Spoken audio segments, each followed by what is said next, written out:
Well, good morning again, everyone that has gathered here this morning for morning prayer and is staying on for this meditation. And greetings to all of you who are watching at some other time and some other place our recording of this meditation.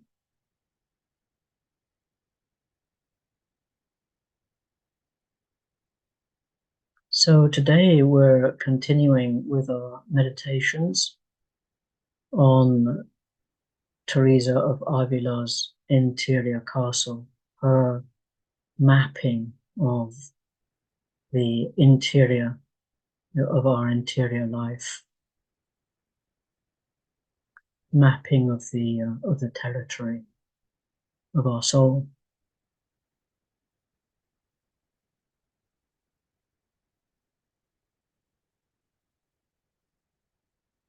So we've reached the second dwelling. There are 7 dwellings,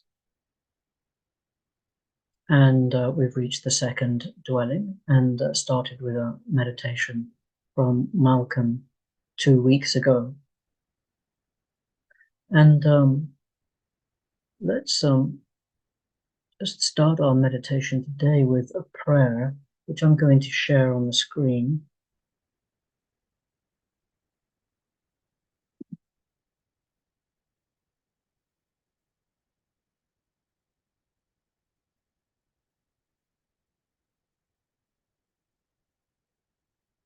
So part of the entry prayer to the castle, which this prayer created by Caroline Nice, or Nice, the healer, who has produced and leads workshops on the castle very extensively and in great depth.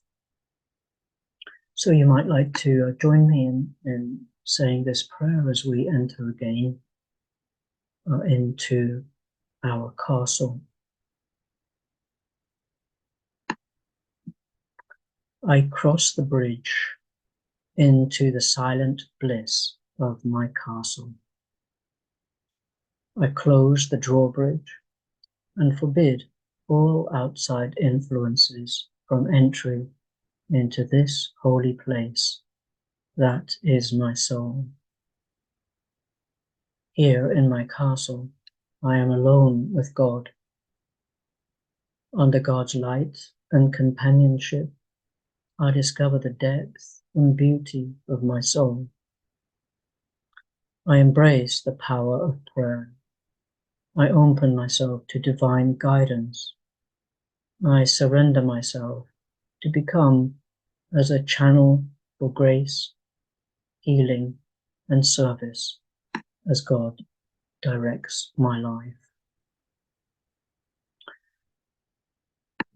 So let's just say this one more time as we gather ourselves and cross the bridge into our castle. I cross the bridge into the silent bliss of my castle. I close the drawbridge and forbid all outside influences from entry into this holy place that is my soul. Here, in my castle, I am alone with God. Under God's light and companionship, I discover the depth and beauty of my soul. I embrace the power of prayer. I open myself to divine guidance. I surrender myself to become as a channel for grace, healing, and service as God directs my life. Amen. So let's take a moment just for that intention to be heard, already heard by God, but heard within our own being. Let it resound off the walls, the interior walls of our own castle.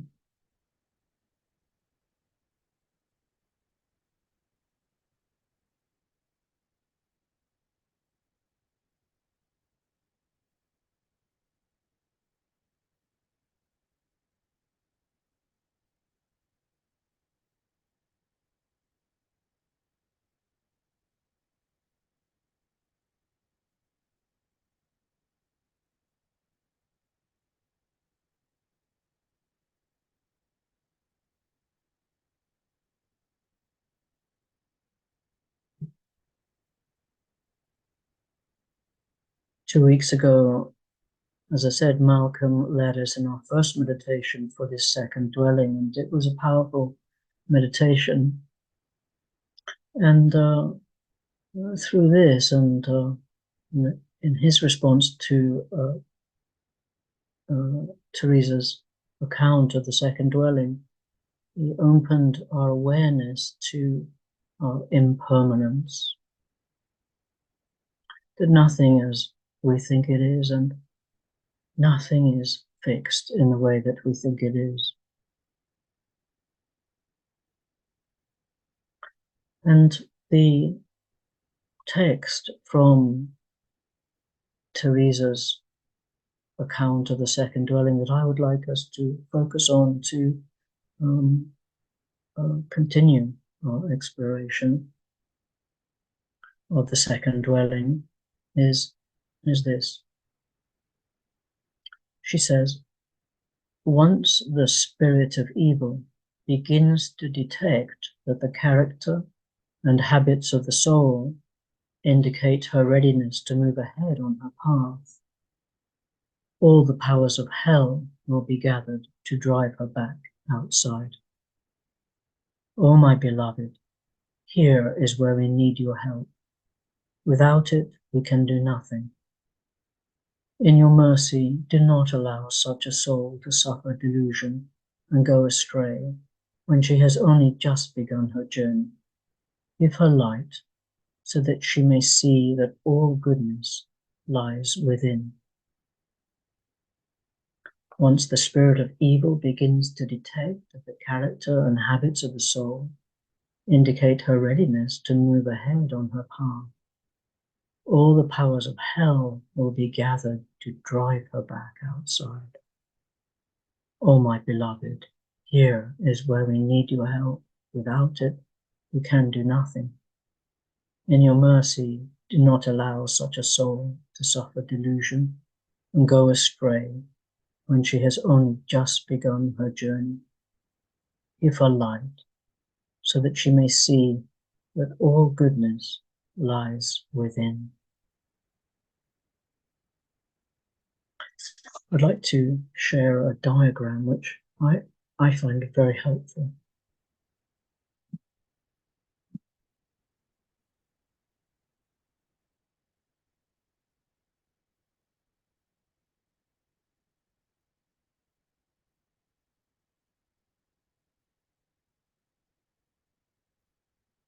I'm hoping this is big enough to see. This is from a book called Heart, Self and Soul by somebody called Robert Frager, who is a Sufi sheikh, an American, but who is also a psychotherapist. And he's taken these diagrams, which is to do with transformation, these stages of transformation that we're exploring in the interior castle. So he's taken diagrams from psychosynthesis and adapted them to spiritual journey. I'm hoping you can see this well enough.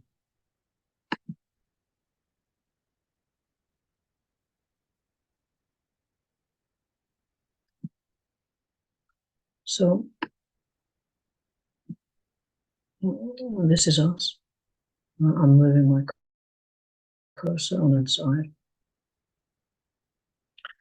And you'll see that there are three parts to ourself, to the psyche, really, within an aspect of self.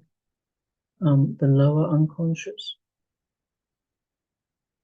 the higher unconscious, the middle unconscious, and this tiny field at this stage of awareness, which a picture that we met in our first dwelling, with very, very little awareness. In the lower unconscious, lots of repressed memories and impulses that we would rather not be conscious of. in the higher unconscious experiences of the divine, mystical, spiritual experience, which we're also barely conscious of. We may have an experience. This is this coming down into the field of awareness, which may be if we fall in love, for example, or see a beautiful sunset, there may be just a temporary descent into our awareness. And also there is the rising up from the lower unconscious. When we come into the second dwelling, or the equivalent here of the second dwelling, we find that as well as some more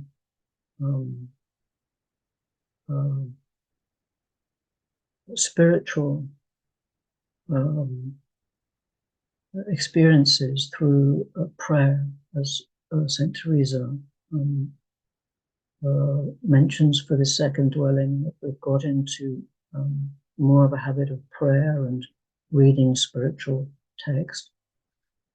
We have more spiritual experience, but at the same time, we have more movement coming from the lower unconscious. And this is what Teresa, I think, is talking about here.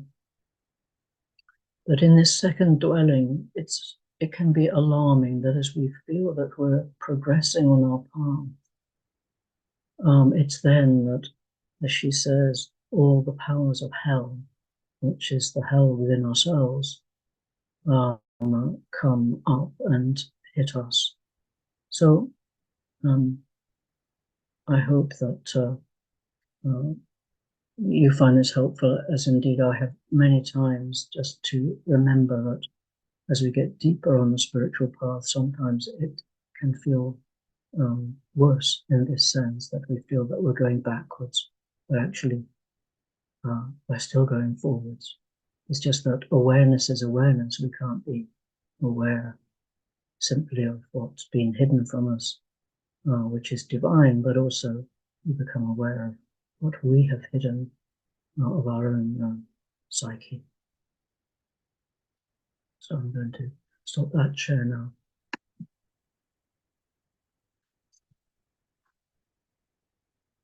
Jesus tells the story in talking Tim and Malcolm last week that reminded me. He says, when an impure spirit comes out of a person, it goes through arid places seeking rest and does not find it. And then it says, I'll return to the house I left.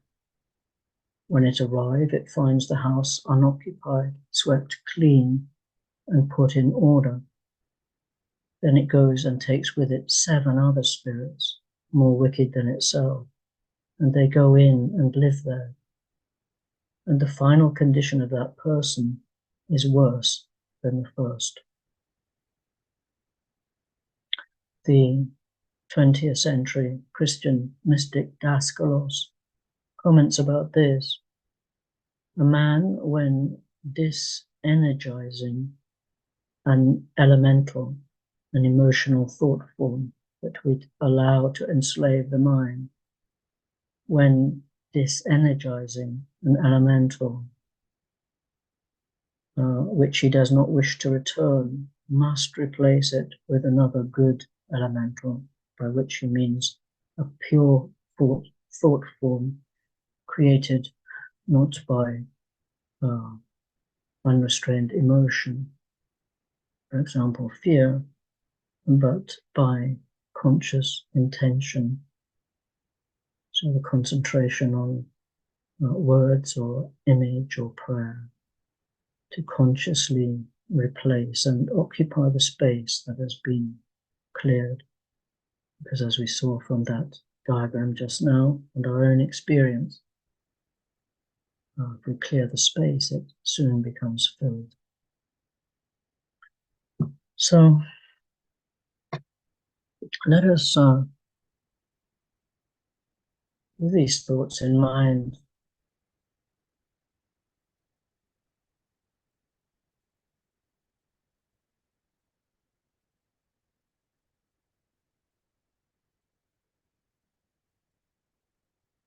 accept Teresa's offer, a suggestion that it is the light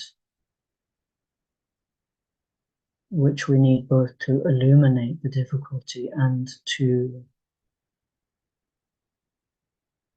occupy it. She says, give her light so that she may see that all goodness is within.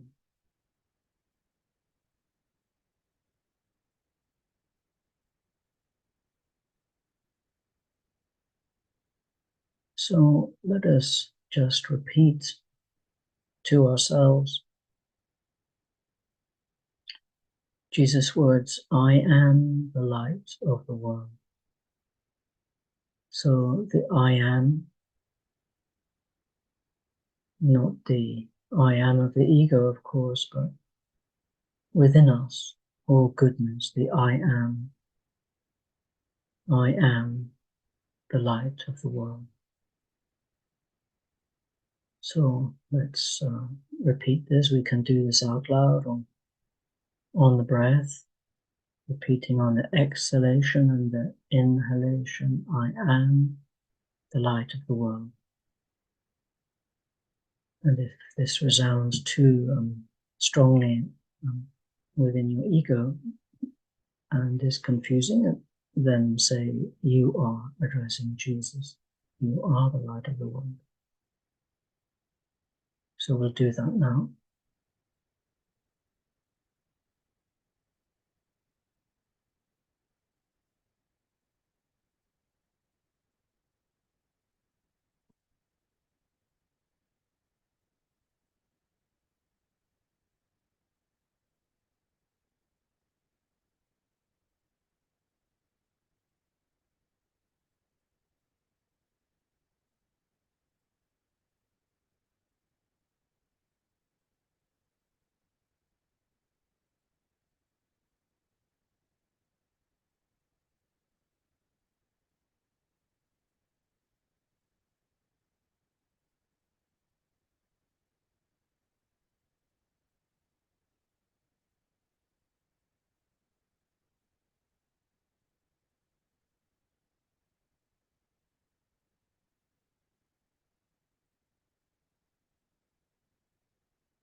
These are some words from a book called The Emerald Earth. What makes us become opaque, less transparent to light? What is the bushel that becomes a cover over our light? There are many reasons we cannot experience light. We may hold to a sense of failure and disappointment, impressed by a faulty sense of self. We can be under a cloud of depression, even for many years, not knowing how to release impressions. We may not have enough faith to see that our seeming shortcomings and failures are integral stepping stones in our unfolding. Or we may be so impressed by disappointment that we feel we cannot begin again. Whenever we dwell on all the limitations and shortcomings of ourselves and our world, we find endless problems. We are failing to see from a vaster, more spacious dimension, missing our birthright, the realization of our happiness, our true nature. Yet the divine spark is always waiting in our core to be rediscovered.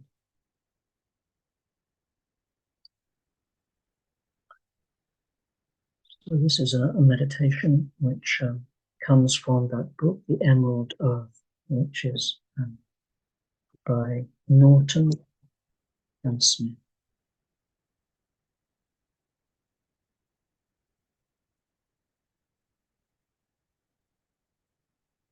So in this meditation, let yourself be bathed in the brilliance of light. Every atom, every cell, every pore of our being suffused in light.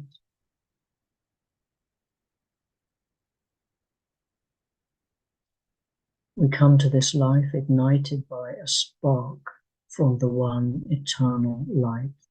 We are part of the stars and actually composed of stardust and light. Light is continuously streaming through the universe, offering us embrace, purification, and guidance. Our true nature is connected to our light nature.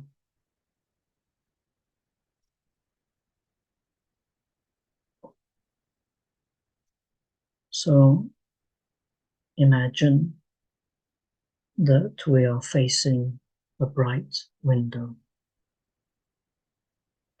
And we may alternatively imagine that we are sitting in a beautiful place outside, receiving the rays of the sun. So either way.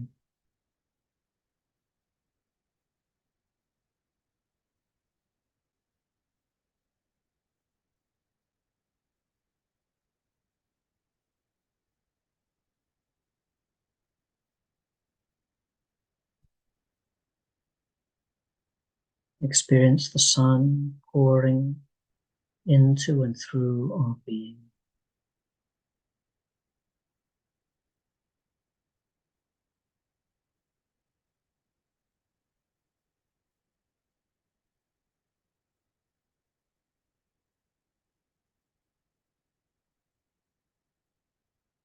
We become transparent to light, allowing it to penetrate and to blaze through us.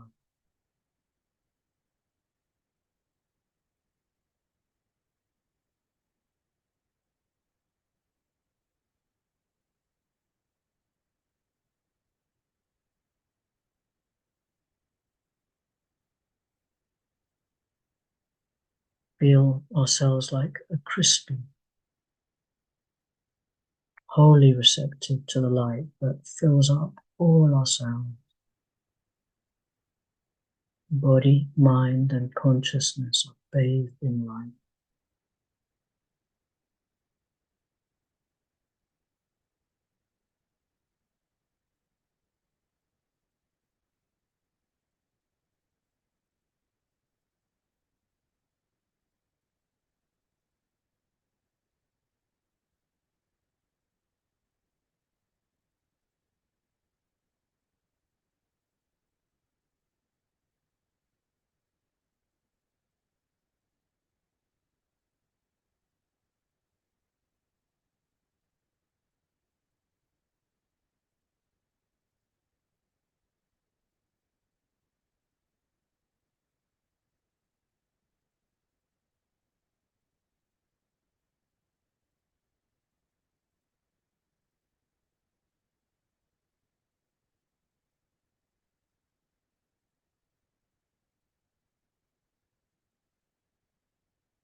If we feel any part of our being resisting this infusion of light, open up that area so that it becomes wholly transparent, vulnerable, relieved of all its masks, facing light, becoming light.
The reason why the idea of our impermanence is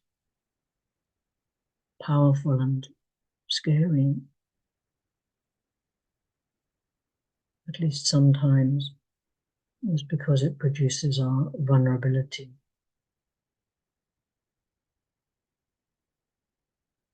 So we can close up and protect ourselves, defend ourselves, or we can open and open and open to the light.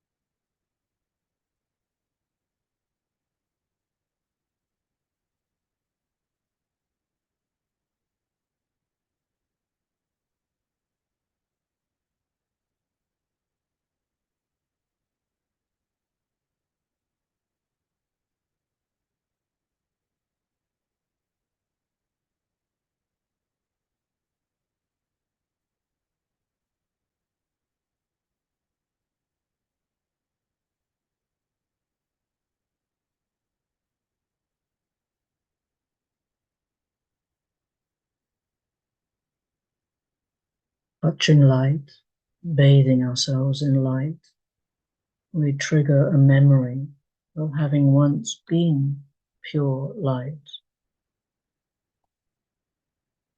before descending to the earthly plane. Here we are reactivating this identification with light, identification with the I am the light of the world.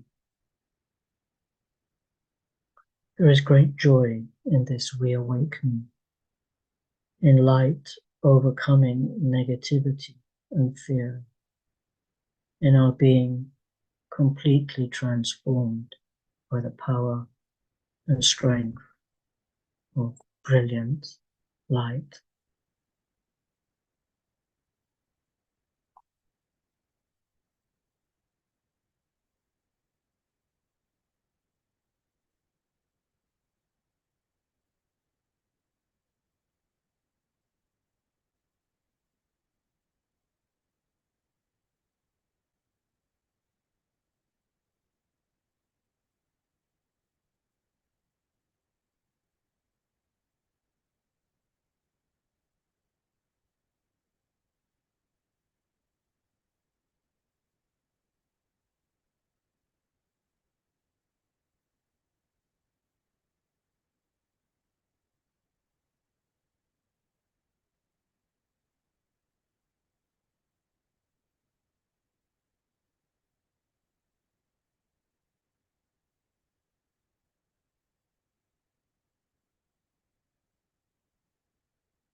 Let us finish this meditation with sharing a prayer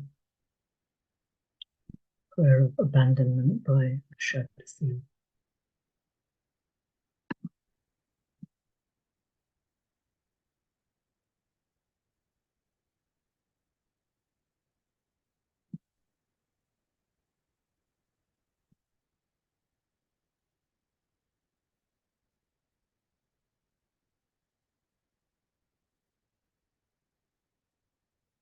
For our journey through the second dwelling, and also for our journey into our interior castle. Father, into thy hands I abandon myself. Do with me whatever you will, and whatever you do, I will give thanks and remain always grateful. Let thy will be done in me as in all of thy creatures. Into thy hands I commend my spirit. I do so with all the love in my heart, for I love thee, Lord, and so long to give myself with a trust beyond all measure. Amen.